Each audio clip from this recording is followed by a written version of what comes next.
አገልጋይነት ምንድን ነው? መጽሐፍ ቅዱሳችን ስለ አገልግሎት ምን ይላል? ስንት አይነት አገልግሎት አለ? እኛ እንዴት ነው አሁን ያለ ነው? በብሉይ ኪዳን ጊዜ የነበረው አገልግሎትና በአዲስ ኪዳን ያለው አገልግሎት ምንድን ነው? አንድነቱ ልዩነቱስ ምንድን ነው? እኛ አገልጋይ ነን ወይ? ሁሉም ሰው አገልጋይ ነው ወይ? እንዴት ነው የምናገለግለው? አገልጋይነት ማለትስ ትርጉሙ ምንድን ነው? አገልጋይ ማለት በእንግሊዝኛ ሰርቫንት ማለት ነው። ሰርቫንት ማለት አገልጋይ ማለት ነው። አገልጋይ ነው። አገልጋይ ሁለት ነገር ያገለግላል። አንደኛ እግዚአብሔር የእግዚአብሔርን ድምፅ ያስተናግዳል፣ የእግዚአብሔርን ሐሳብ ያስተናግዳል፣ መንፈስ ቅዱስ በመራው መንገድ ያገለግላል።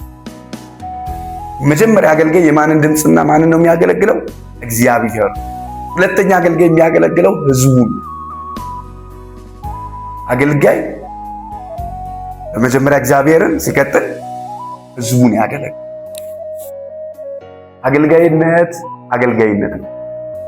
እናንተ ቤት ሰራተኛ ወይም የምትሰራ የምታገለግላችሁ ሴት ካለች ምናችሁ ናት? አገልጋያችሁ ናት። አገልጋይነት ዝቅ ብላ ማገልገል አለባት።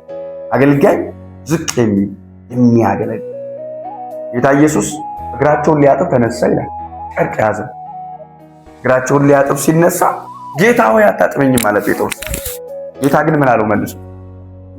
እኔ እናንተን ላገለግል። እንግዲህ እናንተ እኔን መምህርና ጌታ ትሉኛላችሁ፣ ነገር ግን እኔ እናንተን ምን እላችኋለሁ? እግራችሁን አጥባለሁ። የአገልጋይነት ትልቁ መለኪያው ትህትና ወይም ደግሞ ማገልገል፣ ዝቅ ማለት ነው። አገልጋይነት መኮፈስ አይደለም። አገልጋይነት ሱፍ አለባበስ አይደለም። አገልጋይነት የቤተ ክርስቲያን መሪ መሆንና የሆነ ያንን ነገር እንደ ትልቅ እንደ ጀብድ ማየት አይደለም። አገልጋይነት ዝቅ ብሎ እግዚአብሔር በመራ መንገድ ምን ማለት ነው? ህዝብን ማገልገል ነው። በመጀመሪያ ስታገለግል ህዝብን ለማስደሰት ሳይሆን እግዚአብሔርን ለማስደሰት ነው የምታገለግለው። ምክንያቱም አንተ የማን አገልጋይ ስለሆንክ? የእግዚአብሔር አገልጋይ። ሲቀጥል ደግሞ የማን አገልጋይ ነው? የህዝብ አገልጋይ። ስለዚህ እግዚአብሔርን ትሰማለህ፣ ህዝብን ደግሞ በትህትና አገለግል።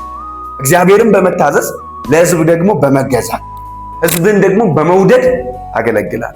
አገልጋይነት ማለት የመቆረስ ህይወት ነው። ይህን ጻፍ። አገልጋይነት የመቆረስ ህይወት ነው። ኃይላችሁን ነው የምትሰጡት ስታገለግል። እኔ አገልጋይ ነኝ ስትይ ምን እያልሽ ነው? በሌላ አማርኛ ኃይሌን ልሰጥ ነው፣ አቅሜን ልሰጥ ነው፣ የተሰጠኝን መልካም ነገር በሙሉ ምን ላደርግ ነው? ላካፍል ነው። አገልጋይነት የመቆረስ የመስጠት ለሌሎች የመኖር ህይወት ነው። እኔ አገልጋይ ነኝ ስል ለሌሎች ለመኖር ወስኛለሁ። እከሌ እኮ አገልጋይ ነው፣ እንትና እኮ አገልጋይ ናት ምናምን ሲባል በጣም እንትን አይደለም። አገልግሎት ኖርማል ነገር አይደለም። አገልጋይነት በጣም መሰበር የሚፈልግ ነገር ነው። አገልጋይነት ሽልማቱ ትልቅ ነው፣ ስራው ደግሞ ትልቅ ነው። አገልጋይነት ሽልማቱ በእግዚአብሔር ፊት ያለው ሽልማት ትልቅ ነው። እግዚአብሔርን እንደማገልገል አይነት በምድር ላይ ትልቅ ስኬት የለም። በዛው ልክ ደግሞ ቻሌንጁ ትልቅ ነው፣ ውጊያው ትልቅ ነው።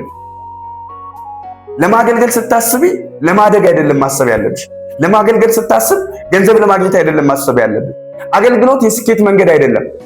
አገልግሎት ፋይናንስ የምናገኝበት መንገድ አይደለም። አገልግሎት እኛ ራሳችንን የምንሰጥበት ራሳችንን የምናካፍልበት ህይወት ነው።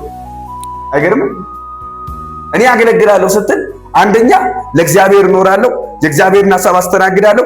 ሁለተኛ ደግሞ ለህዝቡ እኖራለሁ እያለ ለወንጌል መክፈል ያለብኝን ዋጋ ምን እላለሁ? እከፍላለሁ እያለ። እዚህ አገልጋይነት የምን ህይወት ነው? የመቆረስ ለሌሎች የመትረፍ ህይወት ነው።